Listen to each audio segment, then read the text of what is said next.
God, all praises. All right, let's get Genesis 44. All right, I think we are live.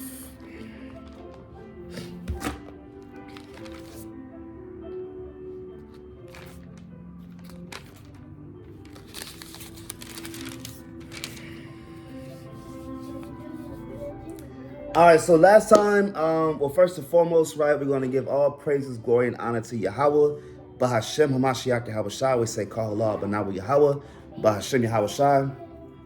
All praises to the Most High. To give us the spirit to discern these scriptures, these precepts, the history of our forefathers, Abraham, Isaac, and Jacob.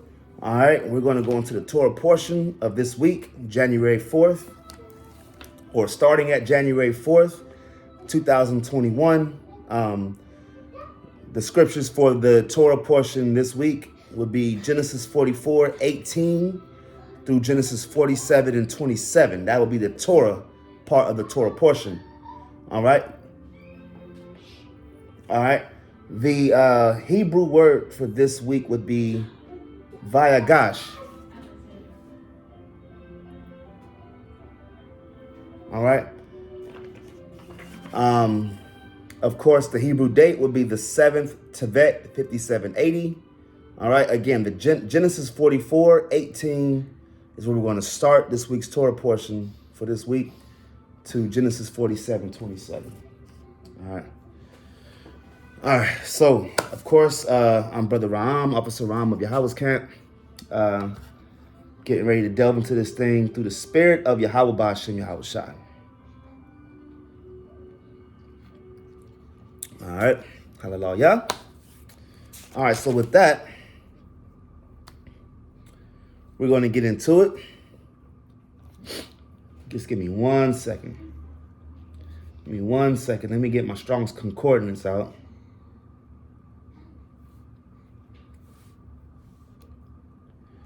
All right.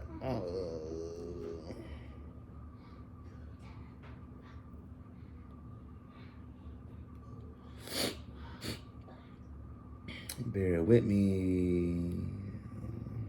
No, that's not what I want. That's not what I want. That's not what I want. That's not what I want. There we go.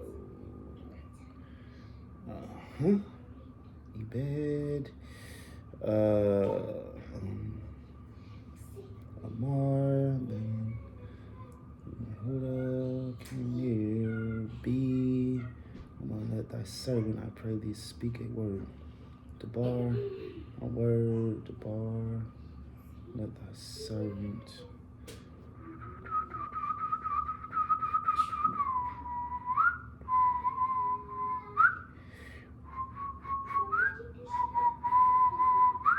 Adon, a word, Debar, ears, Ozen,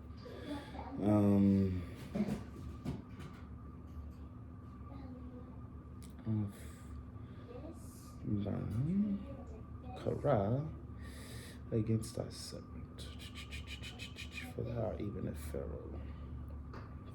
Okay. All right.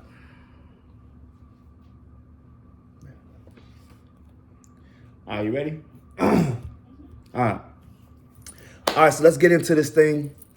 All right, let's get Genesis 44, verse 18. All right. So if you understand what's going on, Joseph was sold to the Egyptian, or ended up with the Egyptians through the hands of his brethren, the 11 other brothers, right, who end up being the patriarchs of Israel. As a result, Joseph, one of the younger brothers who was favored, finds himself in Pharaoh's palace, finds himself as a chief advisor to Pharaoh, ends up assuming control of this part of Egypt because of his wisdom, because of his ability to interpret dreams, and his ability to foresee a famine through the spirit of the Most High. The Most High gave Joseph the spirit to foresee a future famine, which in totality saves Egypt from famine which helps Egypt become a mighty empire as a result. So you see Israel as a really a cornerstone on Egypt's ascension as a world power. Joseph also adopts the customs of the Egyptians, right? Hides his identity, his culture, who he is. When his brothers come around to come and fulfill a prophecy that Joseph had earlier about his brothers coming to serve as reference to Joseph, it's kind of funny how that actually played itself out. So now we're here, all right? Joseph reveals himself, I believe at this point, he reveals himself to his brothers on who he is. I'm not sure yet, but we're going to find out. But just a recap of what happened last week. All right, so I'm going to read it for us. This is Genesis 44:18. It says, Then Judah came near unto him and said, O my Lord, let thy servant, I pray thee, speak a word in my Lord's ear. Salakia. And let not thine anger burn against thy servant, for thou art even as Pharaoh. So again, no, they don't know this at this point, right? The 12 tribes do not know who Joseph is yet, okay? So they're still calling him Lord. They're still fulfilling that prophecy that Joseph had as a young boy. And to notice that they call Joseph on the same level as Pharaoh, right? It says, let not thine anger burn against thy servant, for thou art even as Pharaoh. Even on the same level as Pharaoh, all right? So you're seeing Israelites, right? Joseph is an Israelite on the same level as the king of the world, so to speak, right? Verse 19, my Lord asked his servants, saying, have ye a father or a brother? And we said unto my Lord, we have a father, an old man, and a child of his old age, a little one, and his brother is dead. So the old man is Jacob, the little one is Benjamin, and the brother that is dead, that they think is dead, is Joseph, right? And he alone is left of his mother, and his father loveth him. 21, and thou saidest unto thy servants, bring him down unto me, that I may set my eyes upon him. So remember, Joseph knows these guys. Joseph and Benjamin have the same mother. Joseph wants to see this guy Benjamin as, you know, because Benjamin is actually the youngest. So before Joseph goes into captivity and is sold as a slave, he never got to meet Benjamin, right? So of course he wants to see this brother with the same mother. All right. Verse number 22.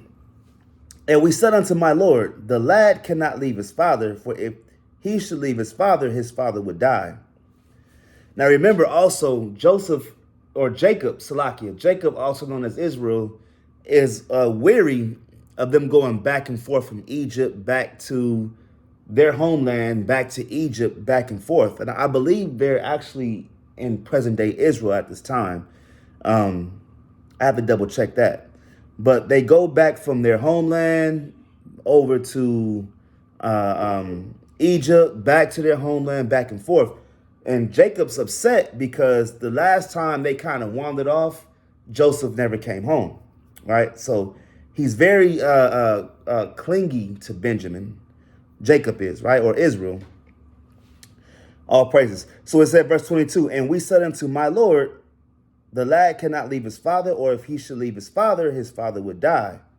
And thou says unto thy servants, except your youngest brother come down with you, ye shall see my face no more.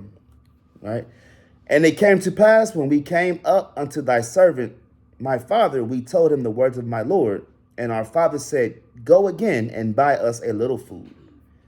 And we said, we cannot go down if our youngest brother be with us.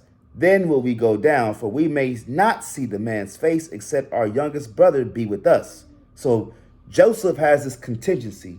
You can't buy food. Now, everybody of that land historically had to come to Egypt for resources and for water and food, things of that nature. because there was a famine. Joseph was able to foresee the famine, which allows him to put Egypt as a supplier.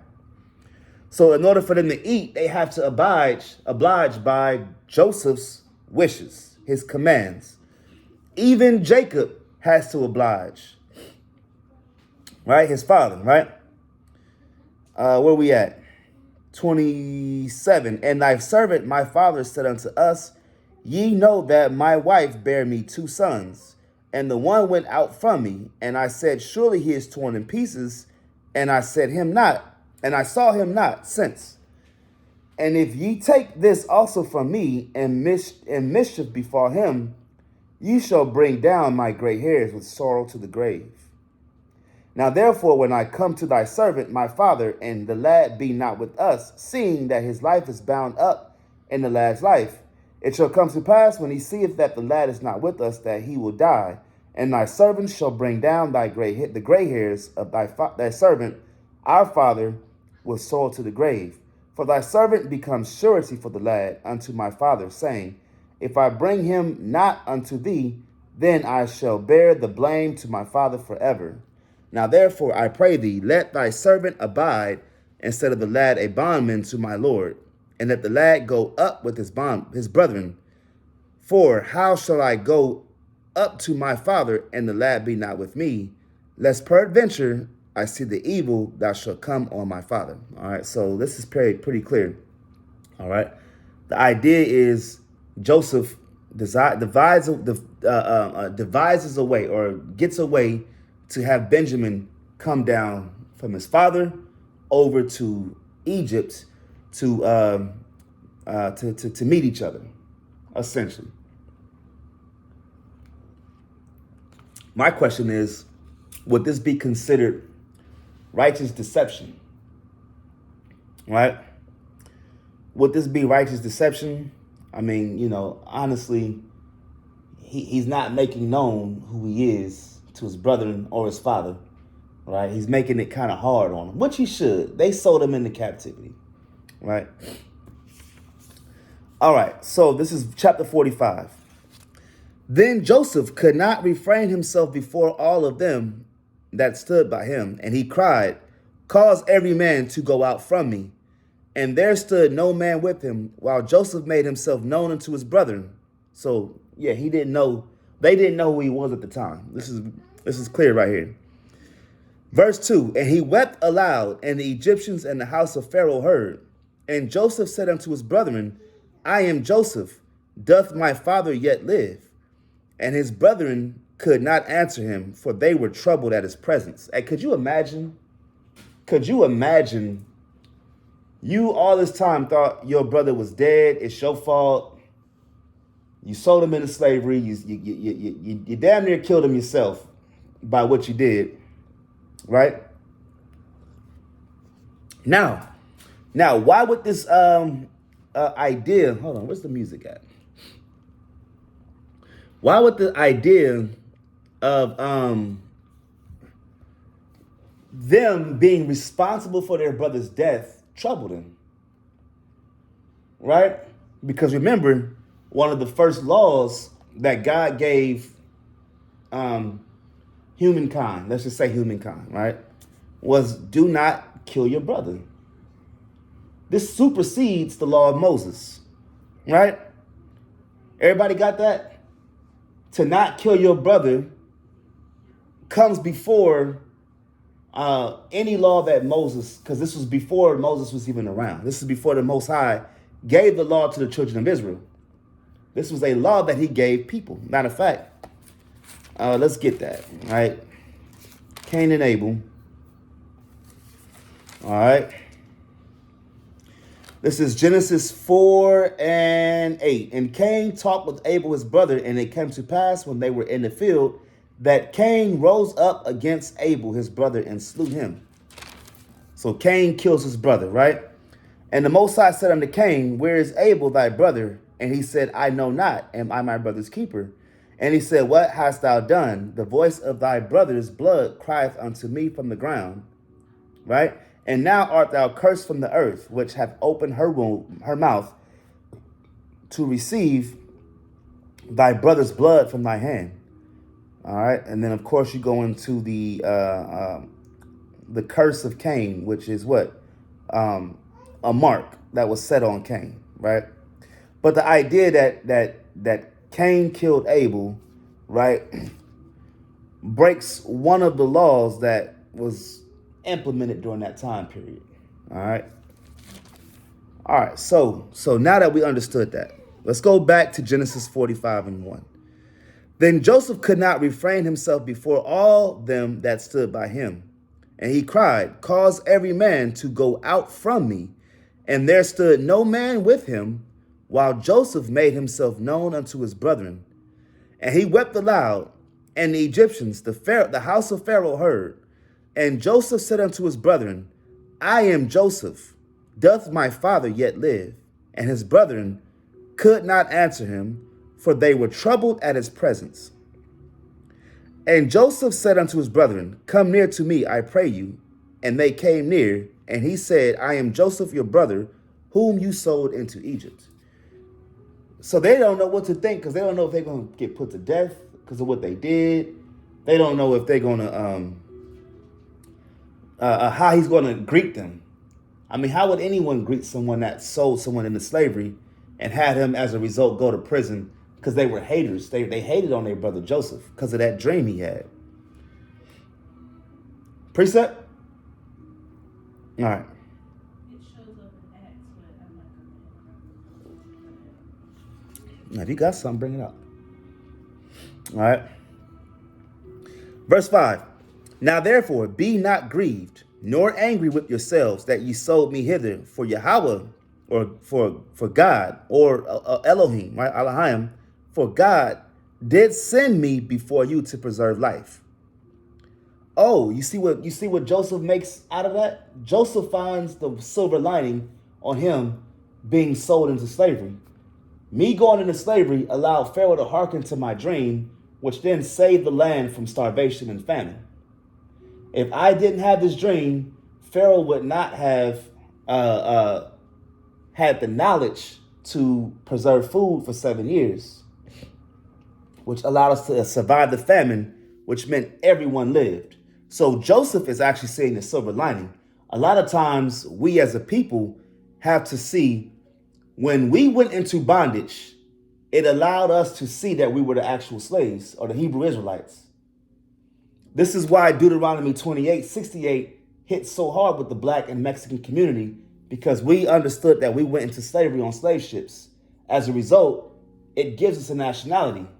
This is called looking at the silver lining in our history, right? You look at the silver lining in our destruction, right? So every time you go through the curses in Deuteronomy 28 and you see the curses in Leviticus 26, right? You understand that these things are identified. Matter of fact, let's get that sign and wonder. Give me Deuteronomy 28. Give me Deuteronomy. Can you give me Deuteronomy 28 and 46, Baba Kasha? Deuteronomy 28:46, right? You go through the curses of Deuteronomy. You go through the all them curses, right? Going into slavery, having a yoke of iron on your neck, going to the enemy for everything that you need: water, food, clothing, raiment, all the sicknesses, all the diseases, every plague that is not written in this book that the Most High tells you, right? Cursed shall thou be in the city, cursed shall thou be in the field. Your ox being slain before the owner, your children, your sons and daughters being taken away and given to another.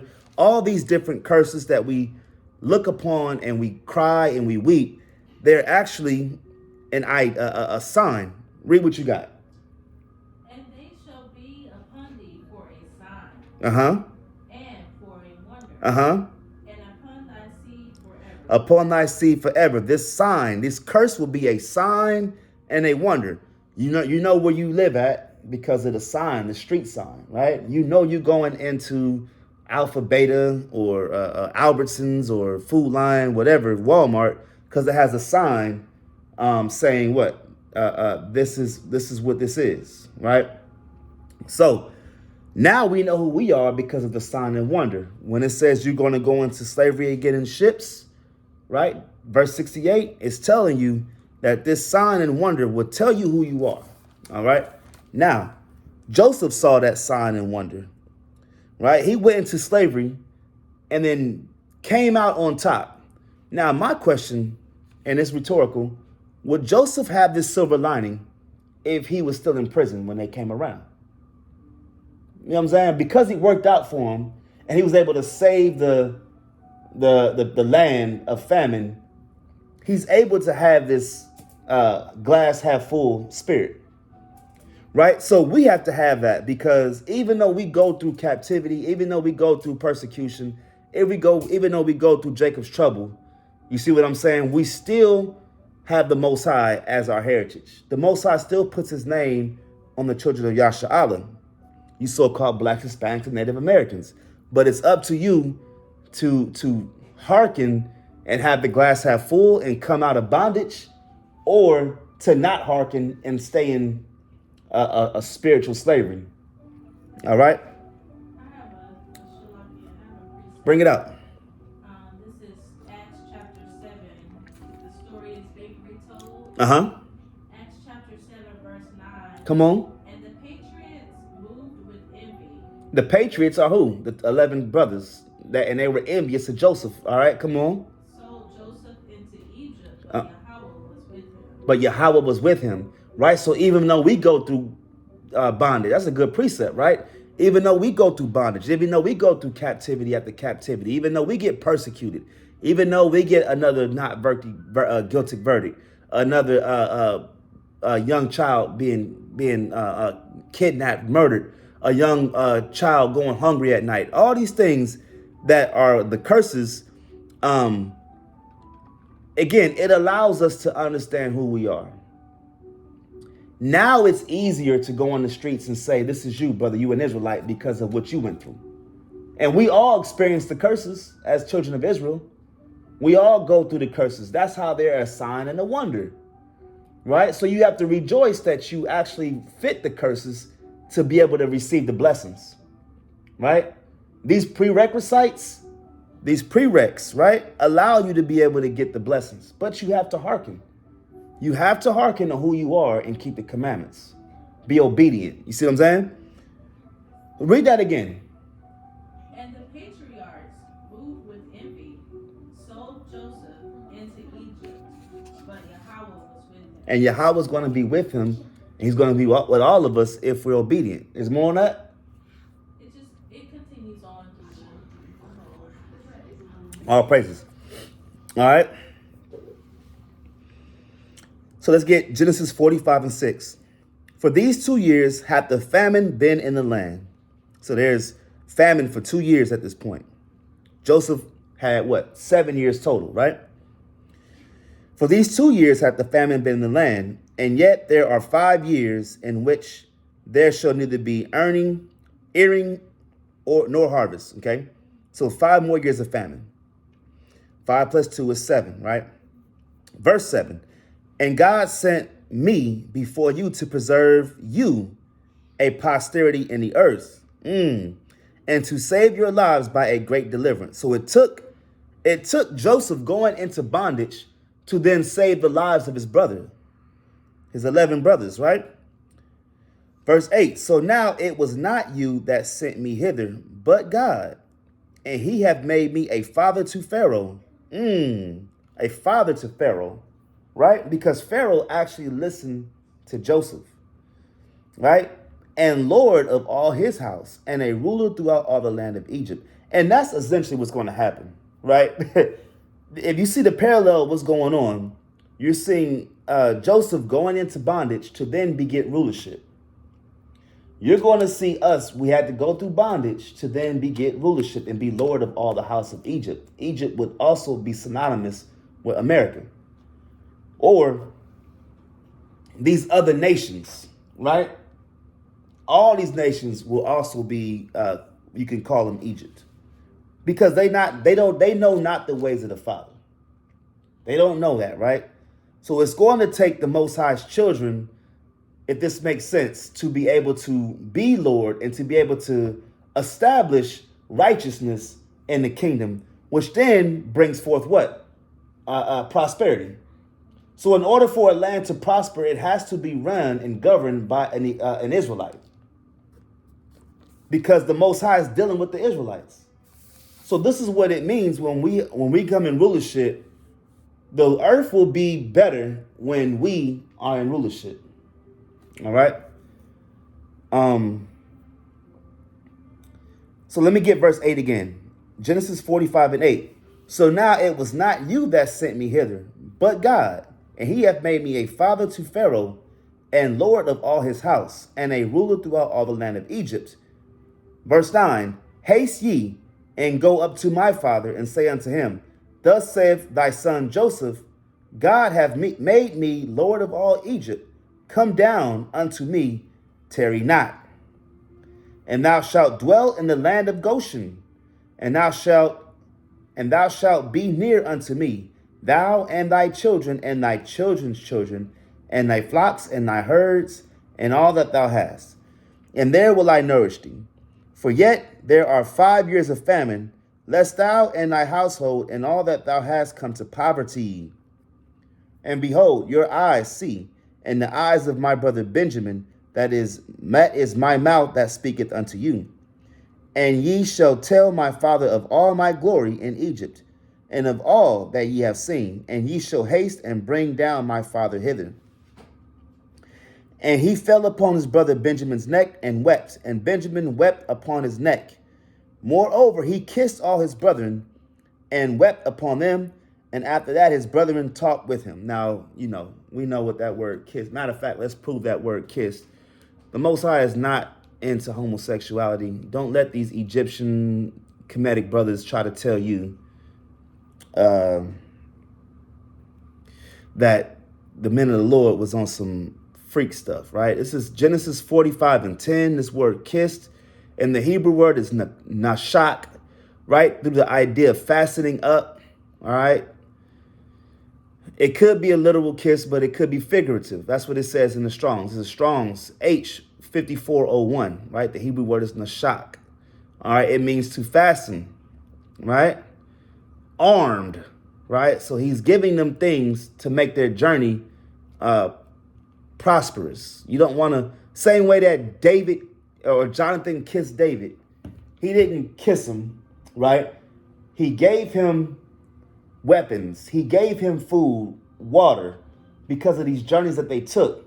It's almost the equivalent if I took a canteen and gave it to one of my brothers and said, here you go. Here's a dagger. Here's a canteen. Here's a horse. Here's food. Go ahead. Here's your journey. I fastened him up. You know what I'm saying? That's what the word kiss means. This is King's English, right? The Hebrew word is nashak. Doesn't mean an actual kiss, right? Don't let these people try to trip you up into saying that Joseph was kissing his brothers, right? I know he was in Egypt, but that doesn't mean he adopted the ways of the Egyptians to the fact that he became a homosexual, right? It's not what that meant. All right. Verse 11. And there will I nourish thee. No, I'm not in verse 11. Verse 13. And ye shall tell my father of all my glory in Egypt, and of all that ye have seen, and ye shall haste and bring down my father hither. And he fell upon his brother Benjamin's neck and wept, and Benjamin wept upon his neck. Moreover, he kissed all his brethren and wept upon them. And after that, his brethren talked with him. So they were catching up. You know what I'm saying? This was years and years later since they seen him. Verse 16, and the fame thereof was heard in Pharaoh's house, saying, Joseph's brethren are come, and it pleased Pharaoh well, and his servants. And Pharaoh said unto Joseph, say unto thy brethren, this do ye, lay your beast, and go and get you unto the land of Canaan. So again, this proves my point, that they were dwelling in the brethren and Jacob, not Joseph, Jacob, was dwelling in the land of Canaan, which is modern day Israel, right? Verse 18, and take your father and your households and come unto me, and I will give you the good of the land of Egypt, and ye shall eat the fat of the land. Salakim. And ye shall eat the fat of the land. Now thou art commanded, this do ye, take you wagons out of the land of Egypt for your little ones and for your wives, and bring your father and come. So Pharaoh is inviting all of them into Egypt. Verse 20, also regard not your stuff, for the good of all the land of Egypt is yours. So you're seeing them able to flourish, right? And 21, and the children of Israel did so, and Joseph gave them wagons according to the commandment of Pharaoh, and gave them provision for the way. To all of them he gave each man changes of raiment, but to Benjamin he gave 300 pieces of silver and 5 changes of raiment. And to his father he sent after this manner 10 asses laden with the good things of Egypt, and 10 she-asses laden with corn and bread and meat for his father by the way. So he sent his brethren away, and they departed, and he said unto them, see that ye fall not out by the way. Verse 25, and they went up out of Egypt, and came into the land of Canaan unto Jacob their father, and told him, saying, Joseph is yet alive, and he is governor over all the land of Egypt. And Jacob's heart fainted, for he believed them not. And they told him all the words of Joseph, which he had said unto them. And when he saw the wagons which Joseph had sent to carry him, the spirit of Jacob their father revived. So he was kind of revived, right? Like if you revive someone that's dead, you resuscitate, clear, boom, and that person comes back alive. Remember, the spirit of Jacob or Israel was damn near on his deathbed because his son Joseph died. So then, remember, he said, if Benjamin died, I'm out. So imagine the 11 brothers coming back with food and wagons and chariots to take him from one place to another. They had resources to prove all that they had. And he said, yo, Joseph alive, and Jacob revived. He came back to life almost. He was halfway dead. He comes back, right? That's how much Israel or Jacob loved his children, right?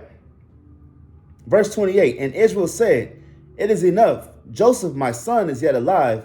I will go and see him before I die. So, Jacob's on, he kind of old, right? So that's what's going on. All right, so this is Genesis 46. We're going to continue we're going to start at verse 1. And Israel took his journey with all that he had, and came to Beersheba, and offered sacrifices unto the power of his father Isaac. And the Most High spake unto Israel in the visions of the night, and said, Jacob, Jacob. And he said, here am I.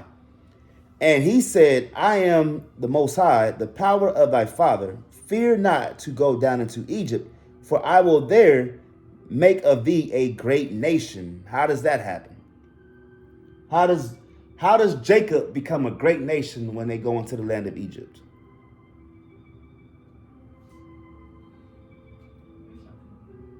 Yeah. Oh, I thought it was ritual. What was your question? I'm sorry. I'll make it be a great nation. My question is, how does Israel become a great nation in the land of Egypt? How do they become a nation? By making children, by living there and flourishing. So now when you get into the book of Exodus, you see how, because they lived there and became a nation and a group of people, right?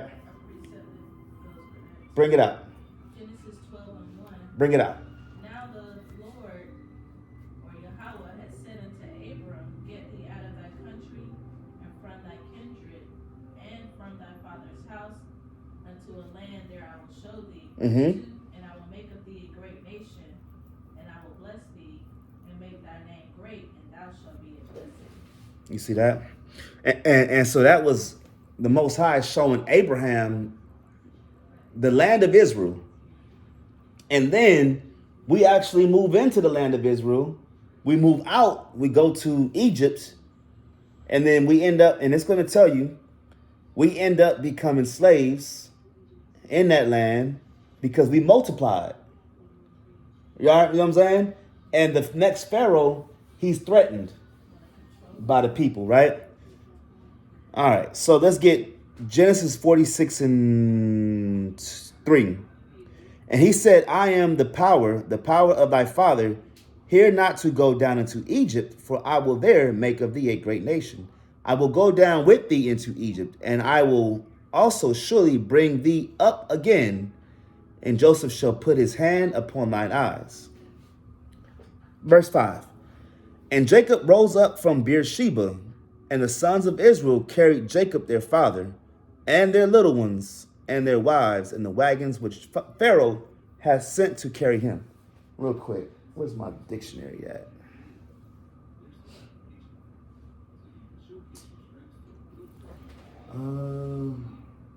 Okay, damn, I think it's upstairs.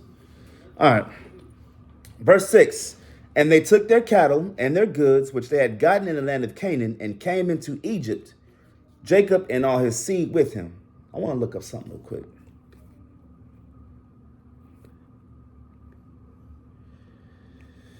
All right, Beersheba.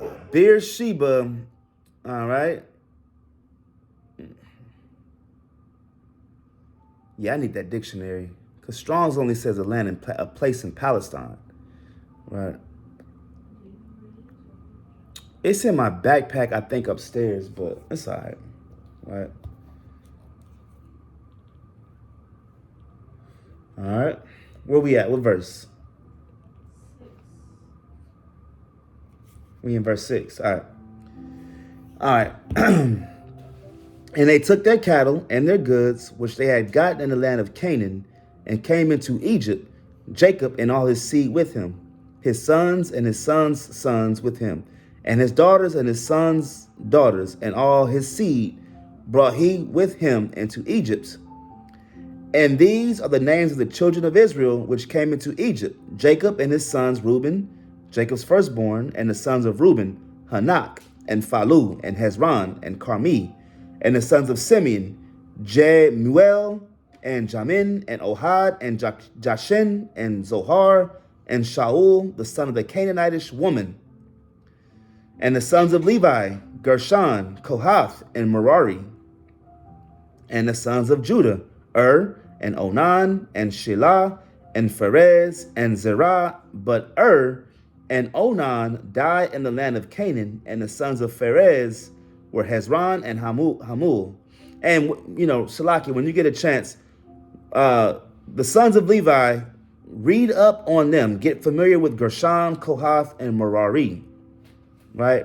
Just, a little sidebar.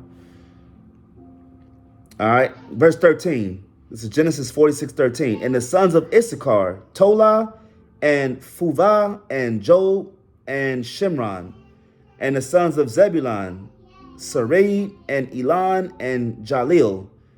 These be the sons of Leah, which she bare unto Jacob in Padan Aram, with his daughter Dinah. All the souls of his sons and his daughters were 30 And the sons of Gad, Ziphion, and Hagi, and Shuni, and Esbon, Eri, Orodai, and Areli. And the sons of Asher, Jimnah, and Ishua, and Isui, and Bariah, and Sarah, their sister, and the sons of Bariah, Heber, and Malkel. These are the sons of Zilpah, whom Laban gave to Leah his daughter, and there she bare unto Jacob even 16 souls. The son of Rachel, Jacob's wife, Joseph and Benjamin. And unto Joseph in the land of Egypt were born Manasseh and Ephraim, which Asenath, the daughter of Poti-Pherah, priest of On, bare unto him. And she's, of course, Egyptian, right? Verse 21, and the sons of Benjamin were Bela and Becher and Ashbel, Gera and Naaman, Ahai and Rosh, Mupim and Hupim and Ard. These are the sons of Rachel, which were born to Jacob. All the souls were 14.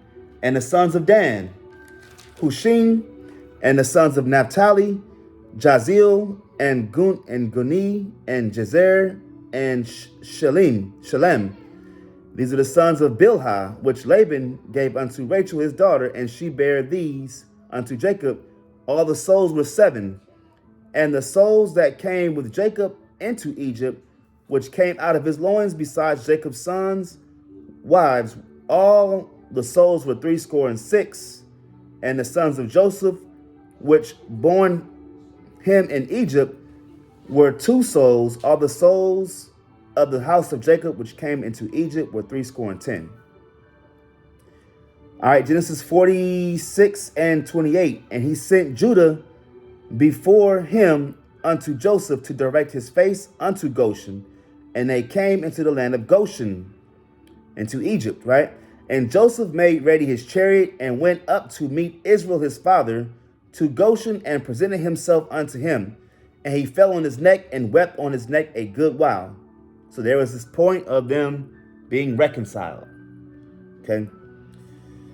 Verse 30, and Israel said unto Joseph, now let me die, since I have seen thy face, because thou art yet alive.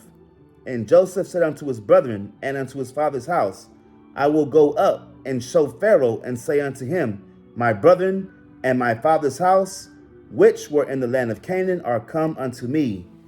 And the men are shepherds, for their trade have been to feed cattle. Ain't that funny?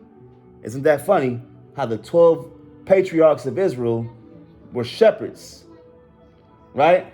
They feed the cattle, the sheep, the livestock. What did Christ come to say? I am not sent but unto the lost sheep of the house of Israel, right? Also, the Great Commission, what does Christ tell the 12 disciples?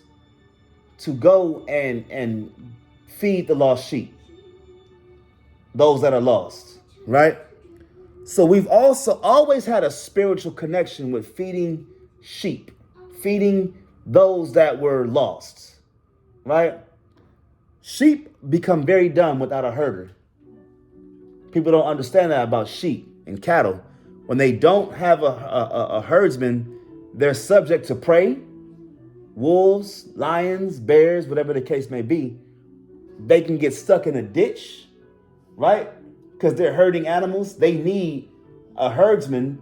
They need a leader to help guide them so that they can graze in peace. That's the nature of the sheep. Now we have that same spirit. When Jacob does not have a herdsman, a ruler, a shepherd, we become very sheepish, right? That's why they call them sheeple. They follow to the slaughter, right? We either can get devoured by a lion, a predator, or we can get stuck in a ditch and starve to death, right? Or we can become like a state of mind where they have videos of sheep that doesn't have a shepherd banging his head against the wall till he dies, right? And that's us. We're banging our head with stupid doctrines, right? We get devoured by those that are predators. We become stuck in ditches. All these things is the spirit or the nature of our own people, all right? So when Christ says in Matthew 15:24, let's get that real quick. Xander, you getting ready to go upstairs because you're supposed to be quiet. All right, Matthew 15:24 says, Yahushua in red letter says, I am not sent but unto the lost sheep of the house of Israel, right? So what is the specialty, the job description of our own forefathers? Read it again. Verse 31, and Joseph said unto his brethren and unto his father's house, Salakia. 32, and the men are shepherds, for their trade. What is a trade? If I ask you what your trade is, you're going to say, I'm a teacher, I'm in sales, I'm a trash man, this is my job, this is what I do. These men by trade were shepherds, meaning what? They guided the flock. They guided the sheep. So if our forefather guided sheep that were lost, right, and fed the cattle, what are you feeding the cattle with, right? Through the Spirit, we're going to bring this out. But I got to bring out what the bread is, right? Let's get Proverbs 9 and 4. Proverbs 9 and 4. Whoso is simple, let him turn in hither. As for him that wanteth understanding. Give me Proverbs 1 and 7, Baba Kasha. Proverbs 1 and 7.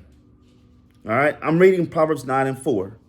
But we gotta know what understanding is. What is understanding? When I say, do you have understanding?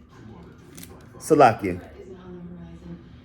That's not what I want. That's wisdom, right? And instruction. Give me, let's read it, right? Proverbs 9 and 4. Whoso is simple, let him turn in hither. As for him that wanteth understanding, she said to him, come, eat of my bread. That Hebrew word for bread is lacham, right? Bread. So when Hamashiach says in the Lord's Prayer, give us this day our daily bread, he's saying not necessarily food. He's saying give us spiritual bread, spiritual food, spiritual understanding, right? So it says, come eat of my bread and drink of the wine which I have mingled. That bread is understanding. Now let's get verse 10, Proverbs 9 and 10. The fear of the Lord is the beginning of wisdom, and the knowledge of the set apart or the holy is understanding. What is the fear of the Lord? All right, you got to kind of break this thing down. This is Sirach 15 and 1. When I say the fear of the Lord is the commandments. He that feareth the Lord will do good, and he that hath the knowledge of the law shall obtain her. So the fear of the Lord goes into the understanding. The fear of the Lord is also knowing the law, the commandments, the ordinances, the judgments, right? You put that with verse 10 of Proverbs 9 and 10, the fear of the Lord is the beginning of wisdom, and the knowledge of the set apart is understanding. So now, going back to Proverbs 9 and 4, whoso is simple, let him turn in hither.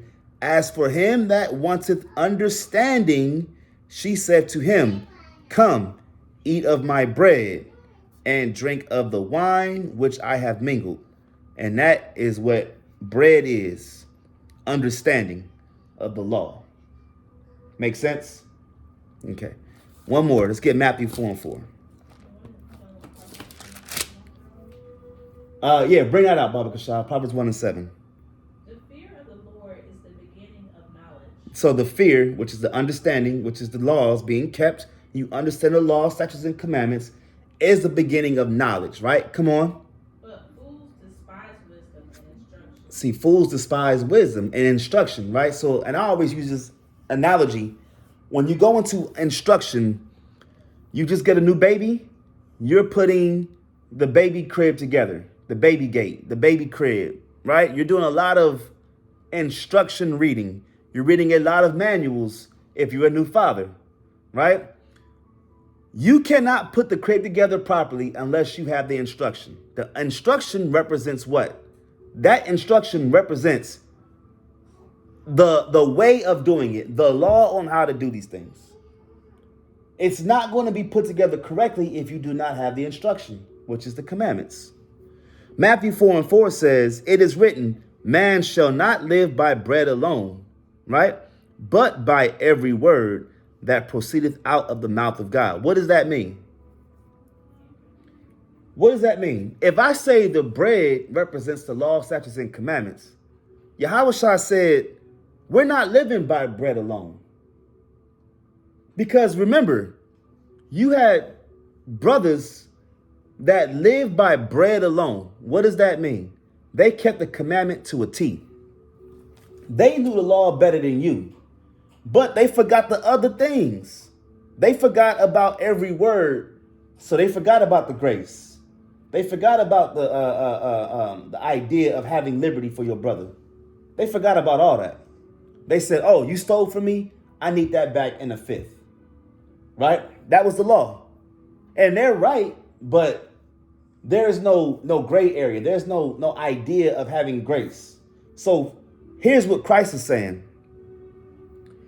Yes, you're supposed to usurp usury, so to speak. If someone steals $100 from you, they're supposed to pay you back, right? 100 plus a little bit more because they stole it from you, right? So you know he don't got it. You know that brother don't got that extra fifth. That's why he stole. So instead of saying, look, bro, that's fine. Just give me the $100 back. You knocking on his door every day for that fifth. Where's the grace? Where's the liberty? Where's the mercy for your brother? Right? So every word would be, let me get that fifth plus 100. That's what you owe me according to the Torah. But Christ is teaching you, look, you know he don't got it. Get a brother grace. Because y'all want grace from the Most High. What about that? When y'all niggas was missing the Passover, when y'all niggas was over there missing the feast days unknowingly, when y'all was in the girl DMs and you knew she was married, right? When y'all was breaking the feast days, y'all wanted the Most High to wink at your sins. But y'all not doing that for your own brother. Right? So that's what Christ is saying. Man shall not live by bread alone, but by every word that proceeds out of the mouth of the Most High. So yeah, every word does include bread, but it also includes grace and mercy as well. Am I making sense? All praises. So I want to get back to that. Genesis 47 and where we at? You remember?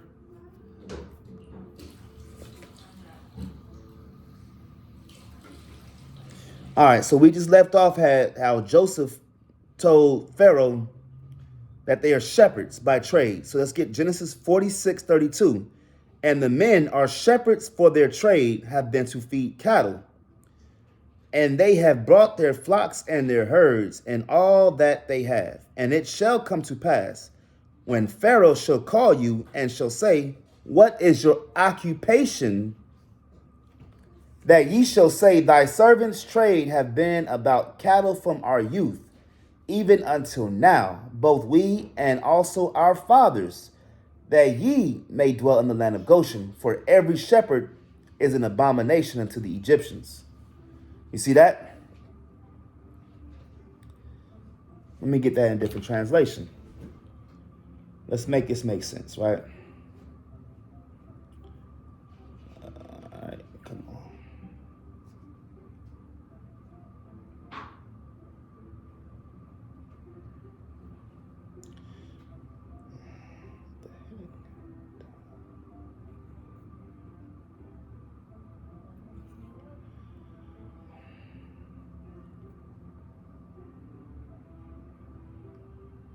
No, it's not logos. I mean Bible Hub.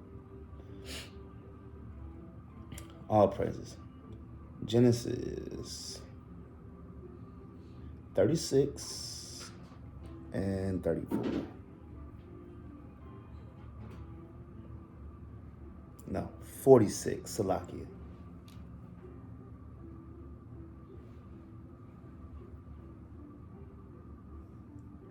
All right.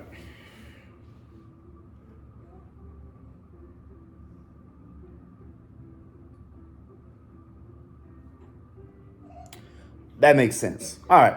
So you got to understand, for this to make sense, you have to understand what Goshen is, or where Goshen is. All right. I want to read this again. That ye shall say, thy servants' trade have been about cattle from our youth, even until now, both we and also our fathers, that ye may dwell in the land of Goshen, for every shepherd is an abomination unto the Egyptians. So Goshen was on the outskirts. Remember, the Israelites lived in Goshen when they were in bondage. So what the Egyptians were trying to do, and remember, the Egyptians also did not eat bread with other nations. They were separating themselves back then as Goshen, in Egypt, right? So that means that the Egyptians were going to allow them to become herdsmen and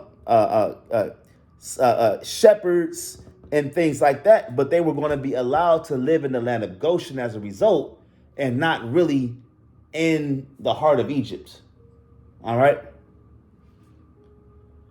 All right. So that makes sense, right? You're able to dwell peacefully in the land of Goshen on the outskirts, and we end up staying there, right? All praises. All right, so let's get Genesis 47. All right, and we're going to read through this to 27. Then Joseph came and told Pharaoh and said, my father and my brethren and their flocks and their herds and all that they have are come out of the land of Canaan. And behold, they are now they are in the land of Goshen. And he took some of his brethren, even 5 men, and presented them unto Pharaoh. And Pharaoh said unto his brethren, what is your occupation? And they said unto Pharaoh, thy servants are shepherds, both we and also our fathers. They said moreover unto Pharaoh, for to sojourn in the land that are we come, for thy servants have no pasture for their flocks, for the famine is sore in the land of Canaan. Now therefore we pray thee, let thy servants dwell in the land of Goshen. All right, what does that word Goshen mean? Let's bring that out. I think it actually means, let me just, Goshen, right?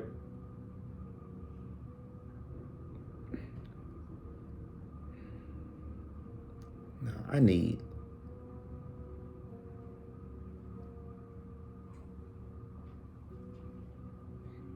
I'm sorry, that's something else. Salaki, right?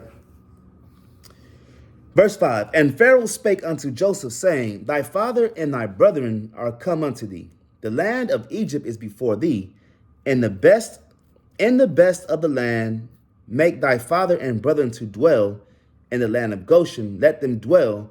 And if thou knowest any man of activity among them, then make them rulers over my cattle. And Joseph brought in Jacob his father, and set him before Pharaoh, and Jacob blessed Pharaoh. And Pharaoh said unto Jacob, how old art thou? And Jacob said unto Pharaoh, the days of the years of my privilege are 130 years, few, and evil have the days of the years of my life been, and have not attained unto the days of the years of the life of my fathers in the day of their pilgrimage. And Jacob blessed Pharaoh, and went out from before Pharaoh. And Joseph placed his father and his brethren, and gave them a possession in the land of Egypt, in the best of the land, in the land of Ramesses, as Pharaoh had commanded. And Joseph nourished his father and his brethren and all his father's household, which with bread according to their families. Ain't that funny how we just read about lacham, or bread, right? This might have been a literal bread, right? I don't see Joseph giving them kind of like a doctrine, because even though our law that we go by isn't yet established yet and is full to entirely, this is probably literal bread. This is why context matters. You're gonna get some bugged out brew saying that Joseph was giving them comedic science. Because remember, Joseph was, into that comedic shit. He was guilty by association. I'm not saying he was full-fledged into comedic science, but he knew about it, living in Egypt and being a ruler in Egypt.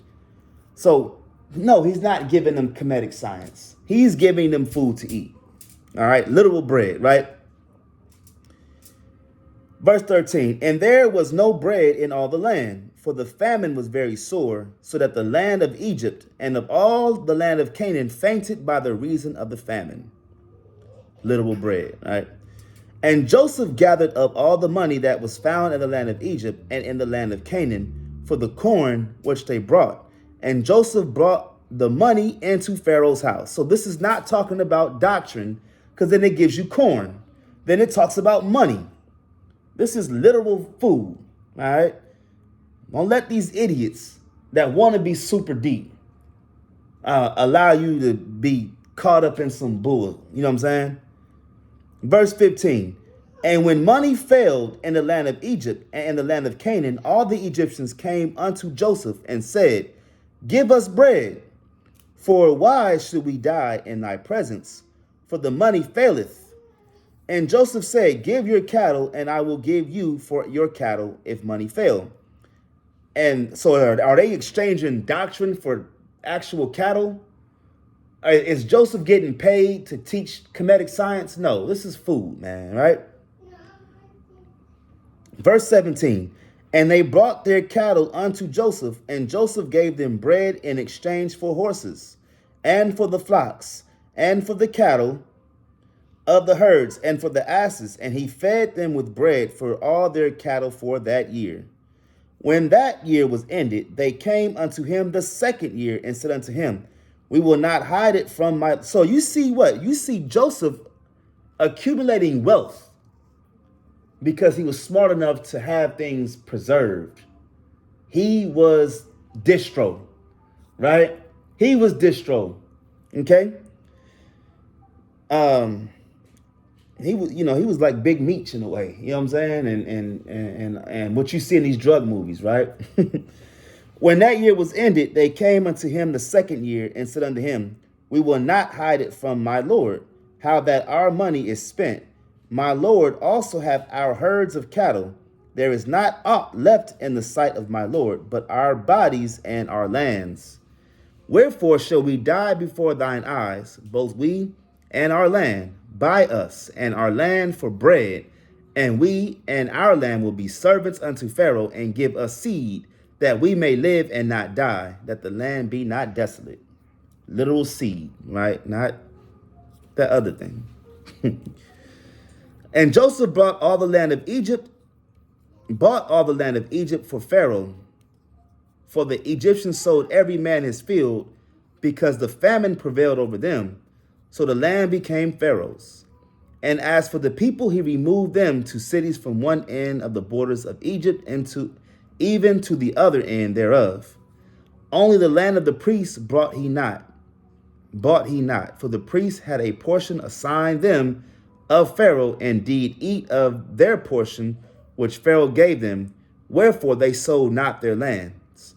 Then Joseph said unto the people, Behold, I have brought you this day and your land for Pharaoh.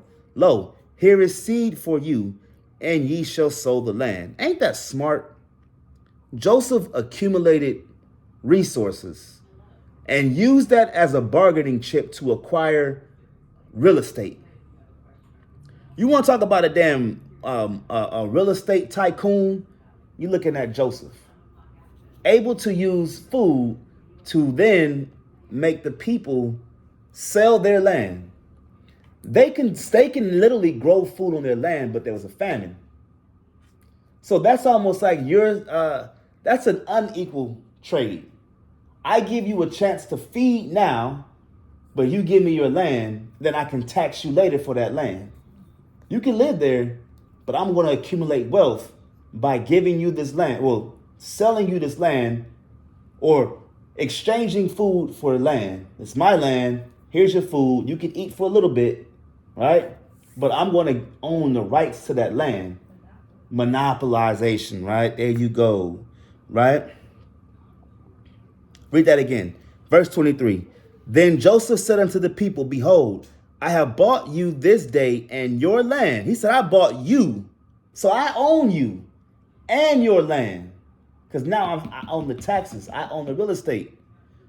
We got to come back to having this mindset of real estate. The power of real estate and land ownership is a beautiful thing. But you have to have leverage. Joseph had leverage because he had the food. He stored food for years, damn near a decade, right? It says, Then Joseph said unto the people, Behold, I have bought you this day and your land for Pharaoh. Lo, here is seed for you, and ye shall sow the land. And it shall come to pass in the increase that ye shall give the fifth part unto Pharaoh, and 4 parts shall be your own, for seed of the field, and for your food, and for them of your household, and for food of your and for food for your little ones. Checkmate, right? That's what he's saying. And they said, thou hast saved our lives. Think about that. Think about this deal that Joseph did, and the result, the people said, you saved our lives. You see, the when righteous men are in rulership, I gotta get that. Let me get that. What's that? When the righteous rule. Where is that at? Is it Proverbs 29:2? Let's get that. Proverbs 29:2. This is Proverbs chapter 29, verse 2. When the righteous are in authority, the people rejoice. Now we just read this is a good precept, right? Because what they say to Joseph, thou hast saved our lives. Why? Because the righteous, 29:2, right?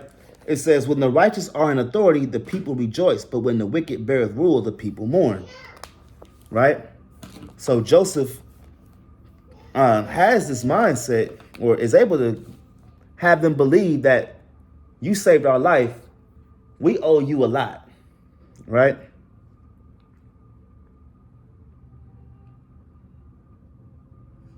Let me just mark this real quick in my scriptures.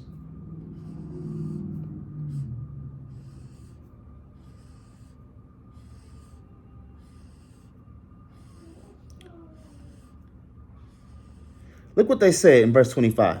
And they said, thou hast saved our lives. Let us find grace in the sight of my Lord, and we will be Pharaoh's servants. Not only did they say you saved our life, and they made a deal that, I mean, in retrospect, was kind of like one-sided, right? They said, now let us find grace. Verse 26, and Joseph made it a law over the land of Egypt unto this day that Pharaoh should have the fifth part, except the land of the priest only, which became not Pharaoh's. And Israel dwelt in the land of Egypt, in the country of Goshen, and they had possessions therein, and grew and multiplied exceedingly. All right, so Joseph was able to satisfy his own tribesmen, his own countrymen, his own kinsmen, according to the flesh. He was able to satisfy them, right, by giving them land, allowing them to be in a place where they can flourish and have possessions. And on the other side, he was wearing two hats. When he's going back to the side of being a ruler in Egypt, the people of the land, they owed him something. All right. So that's it on that, right? That's Genesis 44:18 through Genesis 47:27. That's the Torah of the Torah portion. Now here's the half Torah. Let's get Ezekiel 37. Ezekiel 37. That's funny. I was just going through Ezekiel. All right, Ezekiel 37:15 through 28. Interesting. This is very interesting. They're going here. All right. Ezekiel 37, verse 15. All right, I'm going to let you bring that out. 37:15. Khan. The word of Yahweh came again unto me, saying, 16. Moreover, thou son of man, take thee one stick, and write upon it for Judah and for the children of Israel, his companions. Then take another stick and write upon it for Joseph, the stick of Ephraim, and for all the house of Israel, his companions. All right, stop right there. All right, so we're getting to the uniting of two sticks. All right. One stick, the Most High told Ezekiel to write Judah on it. Another stick, he told him to write Joseph. Joseph represents what? Northern Kingdom. Okay. Judah represents Southern Kingdom. The three tribes at the bottom, right? Judah, Levi, and Benjamin. And of course, the 10 tribes up north, or the 9 tribes, however you're looking at it, is the tribe of Joseph, or the kingdom of Joseph, or Israel, right? And then we're seeing right here that the Most High is uniting the two sticks. All right. I want to get a precept. Hosea chapter 1, verse 11, Salakia. It says, then shall the children of Judah and the children of Israel be gathered together and appoint themselves one head, and they shall come up out of the land of Egypt, for great shall be the day of Jezreel. Right? So here's another scripture that tells you the Most High is looking to unite the 12 tribes. You have to go through, if you want to know what happened and why the 12 tribes essentially split, you have to go into the book of Kings. After Solomon, the kingdom of Israel split in two. All right. And who's going to bring that kingdom back?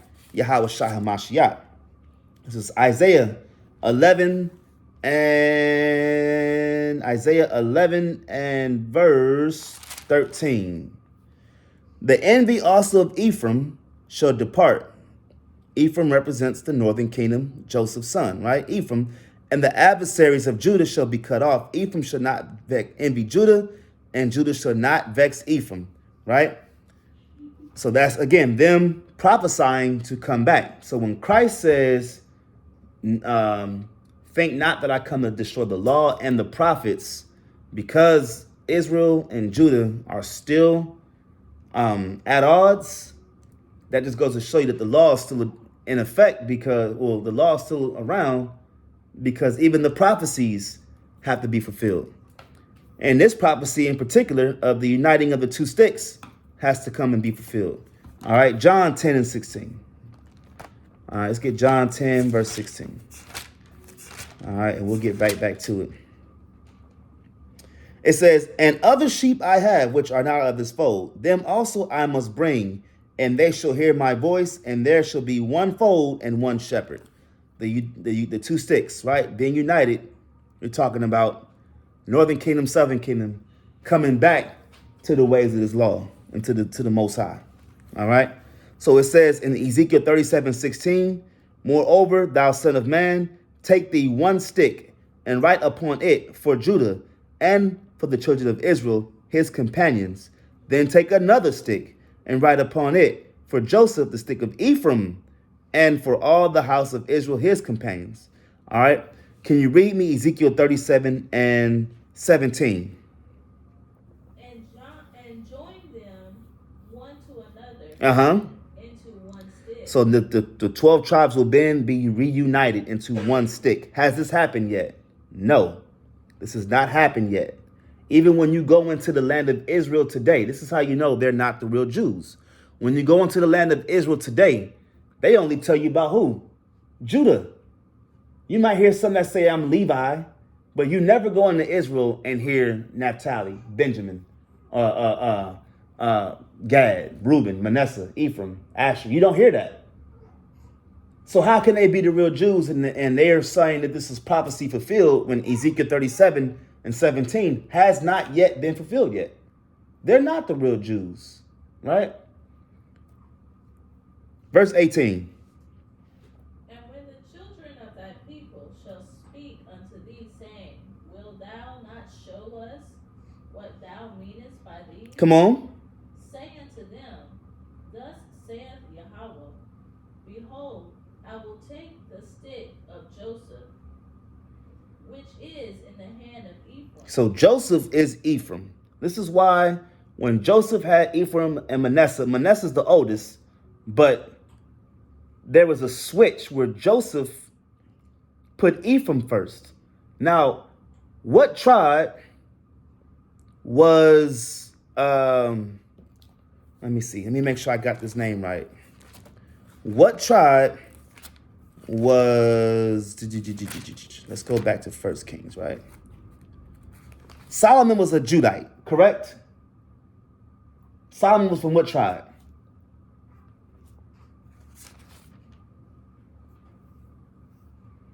What tribe was Solomon from? What tribe was David from? Judah. What tribe was Solomon from? There you go. You are who your father is, right? What tribe, take a wild guess, what tribe Jeroboam was from?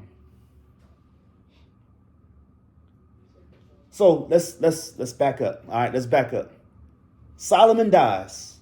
What happens when Solomon dies? There's Jeroboam and Solomon's son Rehoboam. Rehoboam, being Solomon's son, he's Judah. What tribe is Jeroboam from?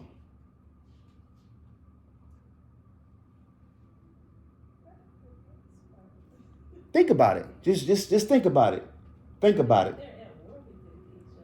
They are at war. They end up going. The kingdom splits, right? As a result of them, the Most High puts Jeroboam to succeed. What tribe is he from? Going off Ezekiel 37. Ephraim. He is a northern kingdom Ephraimite. Right? How about this? Caleb and what's the other brother's name? Joshua. Northern kingdom. They're both from different tribes. One's northern kingdom, the other's southern kingdom. Some people will tell you that Caleb was an Edomite. I can prove to you Caleb was, in fact, a Judite, but that's a different subject for a different day. So you're seeing remnants or preludes of the kingdom split. Ephraim, northern kingdom, kingdom of Israel, the land of Samaria.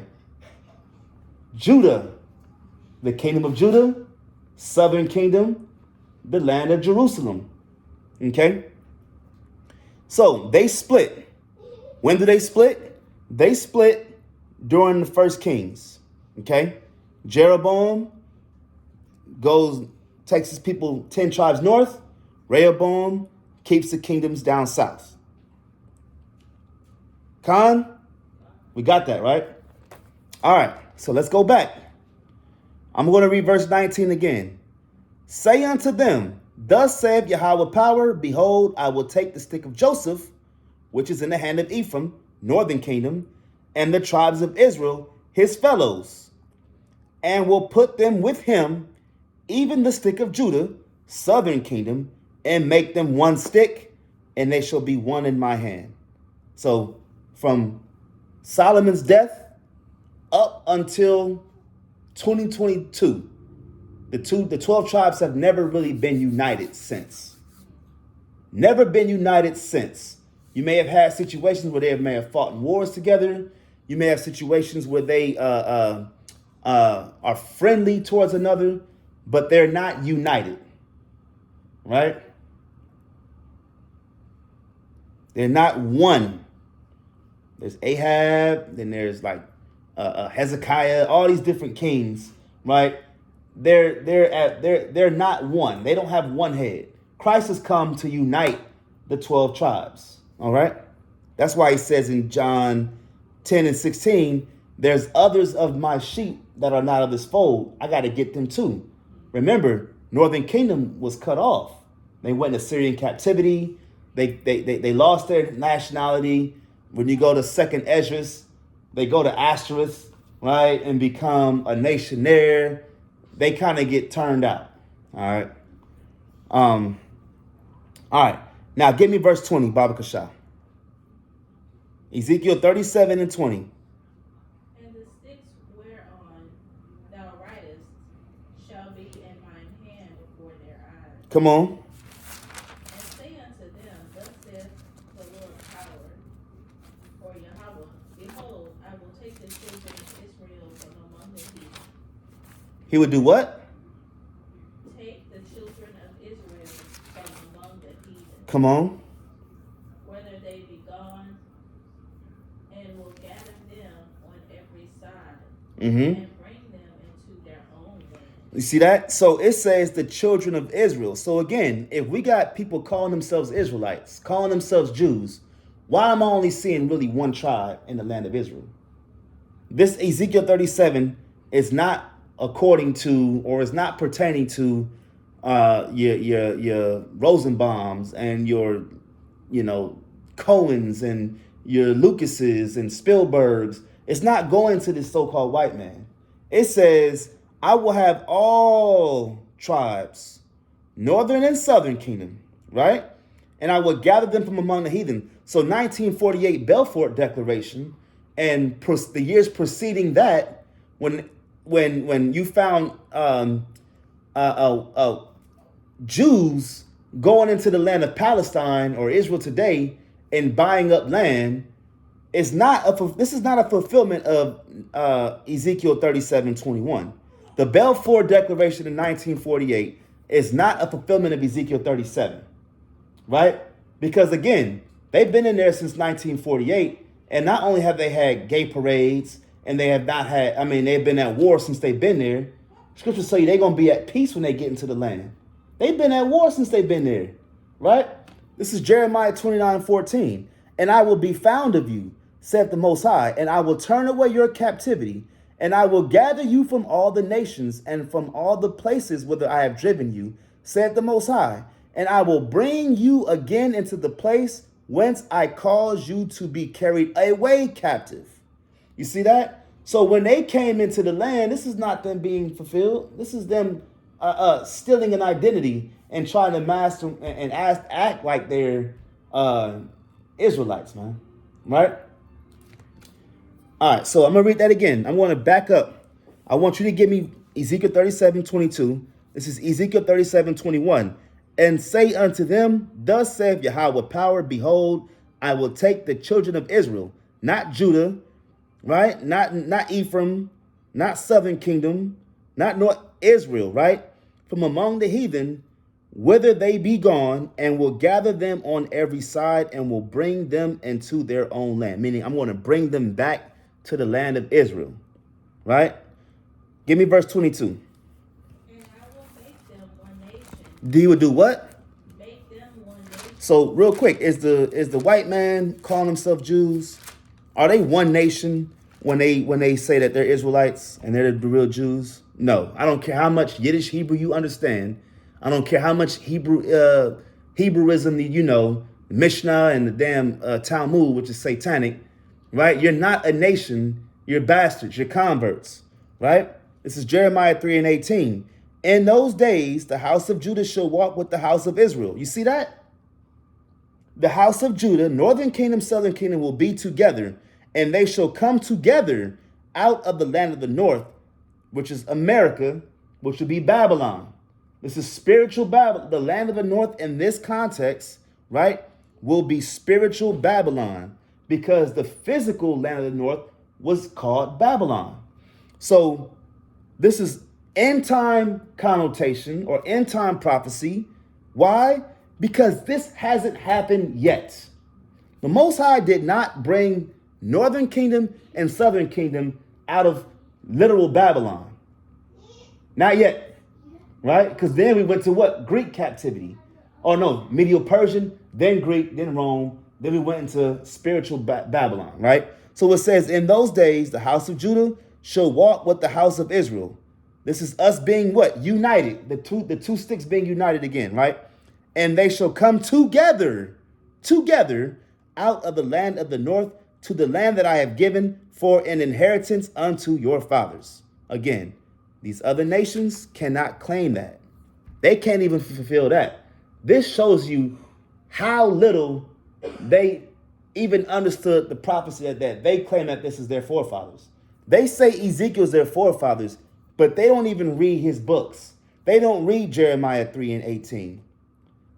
If I was them, this is how dumb they are, I would have said 1948.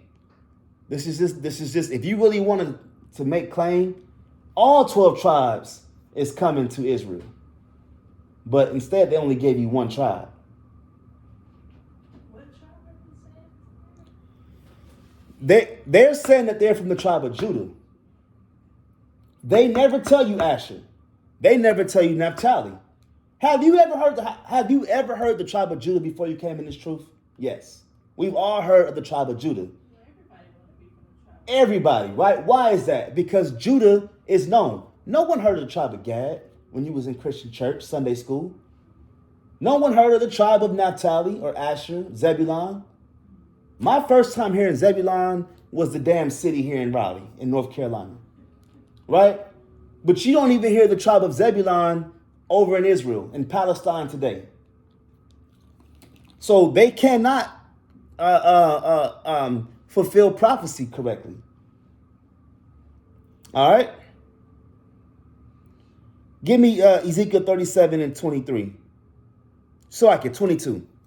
Read that again. And I will make them one nation in the land upon the mountains of Israel, and one king shall be king to them all. Who is that king? Yahweh Shai, right? Come on.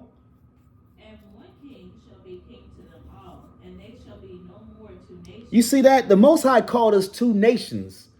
Now we're one nation of Israel, yes. But when you are gone in captivity and discontinued from your brethren for damn near 2-3 millenniums, now you're another nation. You're no longer two nations, right? You're going to be one, right? Come on.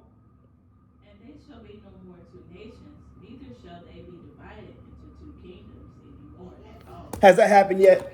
No, right? Has not happened yet. This is still going on today. Judah is still vexing Ephraim. Ephraim is still vexing Judah. All right? Verse 23. Don't pick it up.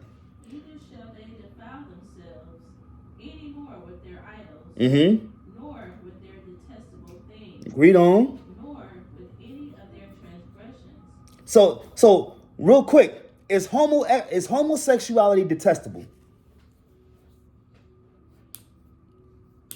Yeah, right?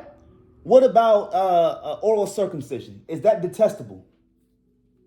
So in Israel today, if this prophecy is being fulfilled, why do they have 3 gay parades in Tel Aviv every year? Why do they give little boys oral circumcisions and 75 or 60% of the young boys grow up with HPV? Because these nasty white men is putting their mouth on these little boys' wee-wees, right? Why are they doing that? Read that again, 23. Neither shall they defile themselves with any more of their idols, nor with their detestable things, nor with any of their transgressions. Well, that's sin. Isn't homosexuality a sin? So did the white man fulfill this when he went in there in 1948? Hell no. Read on. But I will save them out of all of their dwelling places, wherein they have sinned, and will cleanse them. And will what? Cleanse them. And will cleanse them. Read on. So shall they be my people, and I will be their power. So you can't sit here and say that their land is cleansed and the people are cleansed when they are doing wicked acts. Wicked acts. Wickedness at an all-time high. Right? This is 2 Corinthians 6 and 16. It says, and what agreement hath the temple of God with idols? For ye are the temples of the living power. As Yahweh have said, I will dwell in them and walk in them, and I will be their power, and they shall be my people. Right? Now, when you go into the book of Acts, and I don't want to divert, but what it says, when the Most High said that which I have not eaten, which thou is calling common or unclean, and the Most High said, what I have cleansed, thou shalt be called clean. It's talking about people, right? Now it says, and I will cleanse them, right? So they shall be my people, and I will be their God. All right? I'm going to finish this up. Verse 24. Go ahead, yeah. And David my servant shall be king over them, and they all shall have one shepherd. And that's Christ. I have not come but for the lost sheep. What do shepherds do? They herd sheep for the lost sheep of the house of Israel. John 10 and 16 says, sheep of this fold, I have other sheep, right? So they're going to have one shepherd. Who is that? Christ. He's telling you who he is. He's the one that unites the two sticks. He's the one that's going to make everybody one nation.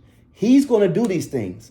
It's not for all people. Christ did not come for every single body, right? Christ didn't come for the so-called white man, the Chinese. He came for the nation of Israel and Israel only, right? Come on, read on. And they shall also walk in my judgments and observe my statutes and do them. So when Christ comes back, he's instituting the law. But what did the Christian church tell you? Christ came to do away with the law. How? When Ezekiel said he's coming to establish the law, right? Give me verse 25. And they shall dwell in the land that I have given unto Jacob my servant, wherein your fathers have dwelt, and they shall dwell therein, even they and their children's children forever. Mm-hmm. And my servant David shall be their prince forever. And that servant David is not literal David. It's the loins of David, the seed of David. Remember, they don't know the name Yahushua yet. They know Emmanuel, meaning God is with us. They know it's going to be a seed of David. But to say, why don't they put the name Yahushua there, right? He isn't born yet. This is in the book of Ezekiel. We still got to get to the book of Matthew. You see what I'm saying? All right. Now here's how this ties, 25 and this whole scriptures, how this ties to the Torah. Because who dwelt in the land of Israel? Remember, you brought that precept out in Genesis 12, right? When the Most High told Abraham, I'm going to give this to your seed, this land, the land of Canaan, the land of milk and honey, right? Then Isaac gets that same prophecy, and Jacob gets that same prophecy, right? So we're going to go back to this fertile crescent, this land of milk and honey, right? But we're not there right now.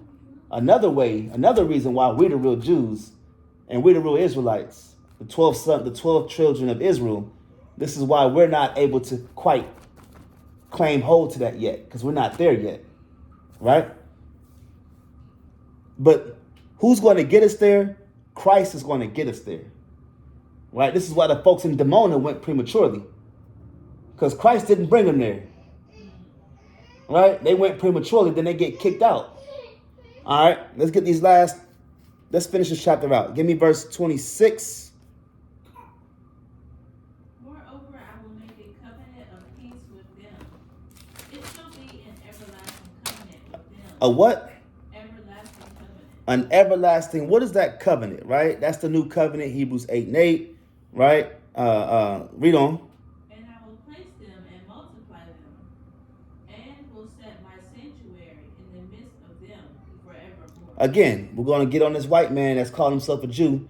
The Most High sanctuary is not there when you got 3 gay parades, damn oral circumcisions, kosher pork. They got kosher pork.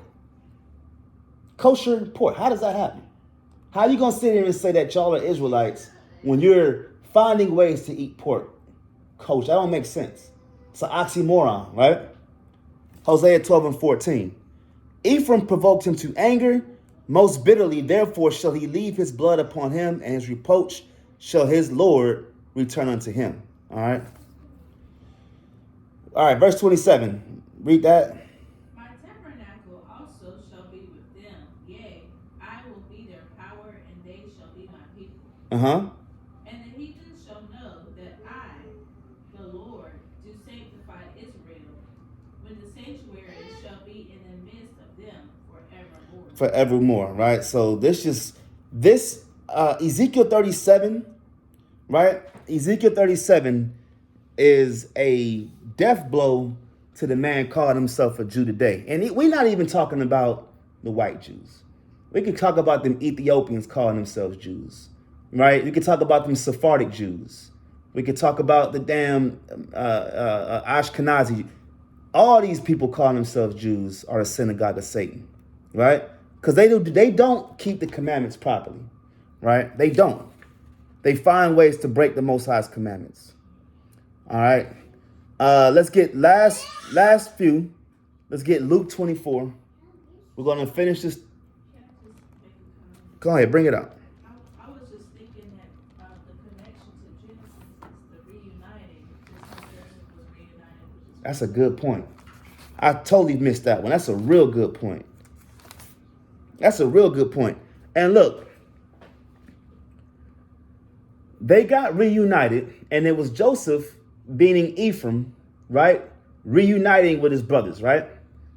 But what had to happen was they had to transgress. to be united. When you transgress, you get separated. That's why Deuteronomy 28:64 says, I will scatter you among all nations. Deuteronomy 28:15 is the context. If you break the commandments, here is what's going to happen. I'm going to scatter you among all nations amongst the heathen. Right? And as a result, when you keep the commandments, he's going to reconcile you. Reconcile, right? That's a good point. Beautifully said, right? Beautifully said. Let's get Luke 24. We're going to start at verse 30, Baba Kashah. I'm going to read it.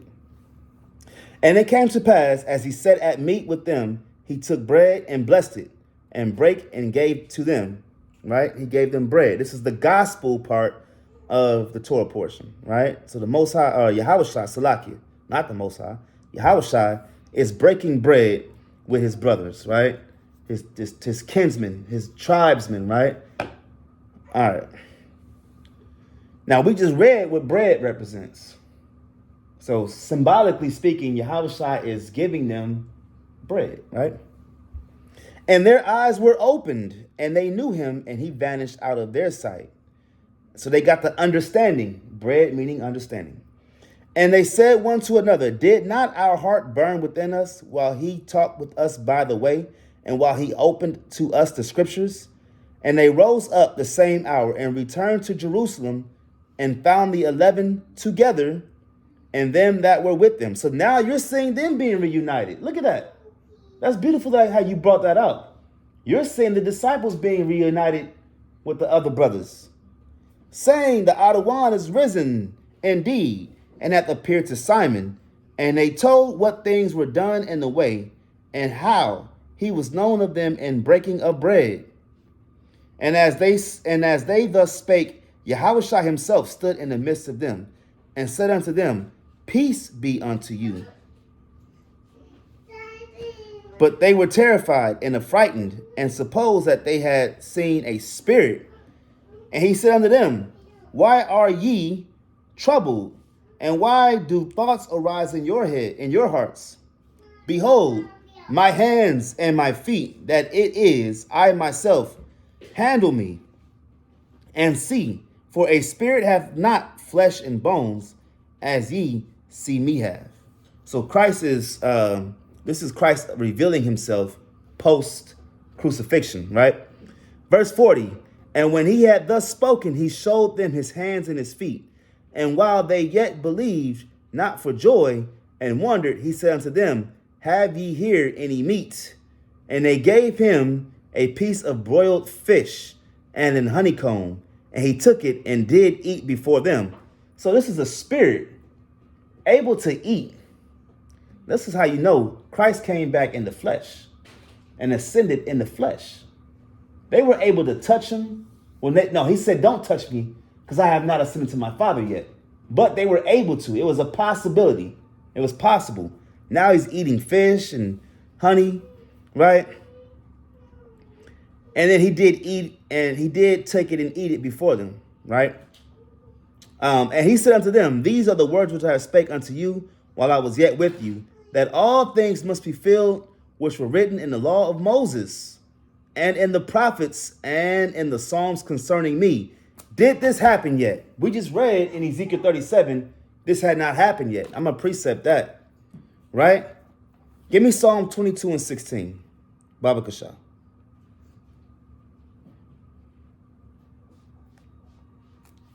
Right? This is beautiful. Hey, all we have is the scriptures. Ain't nobody pushing no doctrine that they made up. Ain't nobody having this, let me make things up as I go along, right? The scriptures tell you how to operate. What did they say? And David, my servant, shall be king over them. 24, Ezekiel 37.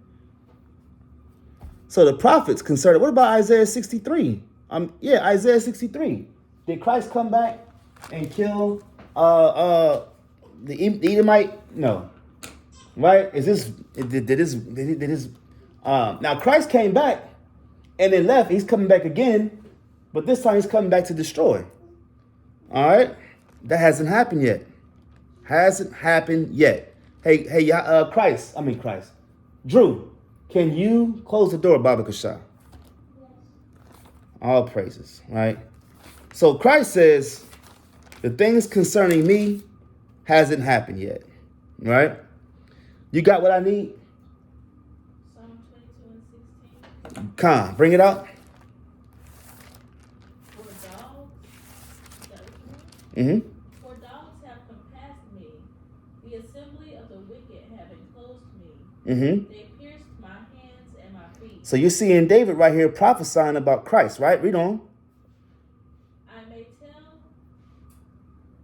may tell all my bones, they look and stare upon me. Mm-hmm.